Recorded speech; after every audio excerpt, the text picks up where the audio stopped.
కలలో బంగారం కనిపించిందా? దాని అర్థం ఏంటంటే, కలలు రావడం సర్వసాధారణం. ప్రతి ఒక్కరికి ఏదో ఒక కల వస్తూనే ఉంటుంది. అయితే కలలో మనకు కనిపించే వస్తువులు మన భవిష్యత్తును అంచనా వేస్తుందని పండితులు చెబుతుంటారు.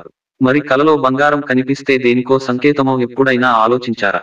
బంగారం అనగానే అన్ని పాజిటివ్ వైబ్స్ వినిపిస్తాయి. బంగారం అంటేనే సంపదకు చిహ్నంగా భావిస్తారు. మరి అలాంటి బంగారం కలలో కనిపిస్తే ఎలాంటి వాటికి సంకేతమో ఇప్పుడు తెలుసుకుందాం. బంగారం సంపదకు చిహ్నమైనప్పటికీ మీకు ఒకవేళ కలలో బంగారు ఆభరణాలు కనిపిస్తే మీరు భవిష్యత్తులో చాలా డబ్బు ఖర్చు చేయబోతున్నారని అర్థం. ఖర్చులను అదుపు చేసుకోవాల్సిన సమయమని అర్థం చేసుకోవాలి. మీరు మా ఛానల్ని ఇంకా సబ్స్క్రైబ్ చేసుకోలేదా? అయితే దయచేసి వెంటనే కింద ఉన్న సబ్స్క్రైబ్ బటన్ క్లిక్ చేయండి. అలాగే పక్కనే ఉన్న గంట సింబల్ని కూడా నొక్కండి. ఒకవేళ నేలపై పడిన బంగారాన్ని తీసుకుంటున్నట్లు కల వస్తే కూడా అశుభమని పండితులు చెబుతున్నారు. ఇలాంటి కల వస్తే కొన్ని రోజుల్లో ఆర్థికంగా ఇబ్బందులు ఎదురయ్యే అవకాశం ఉన్నట్లు చెబుతున్నారు. కాబట్టి ఇలాంటి కలలు వేస్తే ఆర్థికపరమైన విషయాల్లో జాగ్రత్తగా ఉండాలని అంటున్నారు. ఇక మీ నగలు పోగొట్టుకున్నట్లు కలలు వచ్చినా మంచిది కాదని పండితులు చెబుతున్నారు. డబ్బు నష్టం వెంటాడుతుందని దీని అర్థం.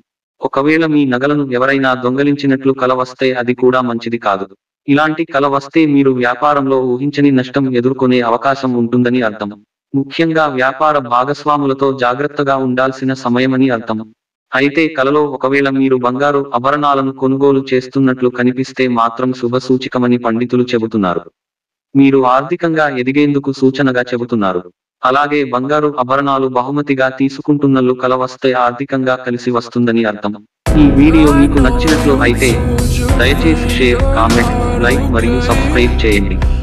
అలాగే మీకు వచ్చిన కల కూడా మాతో కింద కామెంట్ రూపంలో తెలియచేయండి.